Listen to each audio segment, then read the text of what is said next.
നമസ്കാരം. Raf talks ഫുട്ബോളിലേക്ക് ഏവർക്കും സ്വാഗതം. വരുന്ന ജൂൺ 21-ാം തീയതിയാണ് ഇത്തവണത്തെ കോപ്പ അമേരിക്ക ടൂർണമെന്റിന് തുടക്കമാവുക. അമേരിക്കയിൽ വെച്ചുകൊണ്ടാണ് ഇത്തവണ കോപ്പ അമേരിക്ക നടക്കുന്നത്. ഇതിനുള്ള തങ്ങളുടെ സ്ക്വാഡ് ബ്രസീലിന്റെ പരിശീലകനായ ഡൊറിവാൽ ജൂനിയർ നേരത്തെ തന്നെ പ്രഖ്യാപിച്ചിരുന്നു. അതിൽ ഇടം നേടാൻ മധ്യനിരയിലെ സൂപ്പർ താരമായ ലുക്കാസ് പക്കേറ്റയ്ക്ക് സാധിക്കുകയും ചെയ്തിരുന്നു. ഇംഗ്ലീഷ് പ്രീമിയർ ലീഗ് ക്ലബ്ബായ വെസ്റ്റ് ഹാം യുണൈറ്റഡിന് വേണ്ടിയാണ് പക്കേറ്റ നിലവിൽ കളിച്ചുകൊണ്ടിരിക്കുന്നത്. എന്നാൽ പ്രീമിയർ ലീഗിൽ ഇദ്ദേഹം ചില വിവാദങ്ങളിൽ അകപ്പെട്ടിട്ടുണ്ട്. അതായത് വാതുവെപ്പ് സംഘങ്ങളെ പക്കേറ്റ സഹായിച്ചുവെന്ന് ആരോപിക്കപ്പെട്ടിരുന്നു. ഈ വിഷയത്തിൽ ഇംഗ്ലീഷ് ഫുട്ബോൾ അസോസിയേഷൻ ഈ താരത്തിന് മേൽ കുറ്റം ചുമത്തപ്പെട്ടിട്ടുണ്ട്.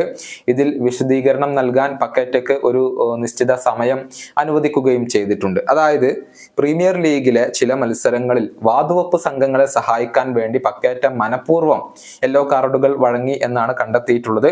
എന്നാൽ തന്നിൽ ആരോപിക്കപ്പെട്ട കാര്യങ്ങൾ എല്ലാം തന്നെ പക്കേറ്റ നിഷേധിക്കുകയും ചെയ്തിരുന്നു.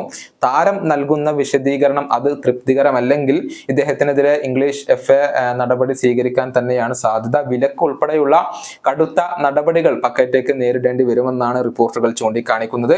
ഈ വിവാദങ്ങളെ തുടർന്ന് താരത്തിന്റെ കോപ്പ അമേരിക്കയുടെ കാര്യത്തിലും സംശയങ്ങൾ ഉയർന്നു വന്നിരുന്നു. അതായത് ഈ താരത്തെ ബ്രസീൽ ടീമിൽ നിന്നും ഒഴിവാക്കുമോ എന്നായിരുന്നു സംശയിക്കപ്പെട്ടിരുന്നത്.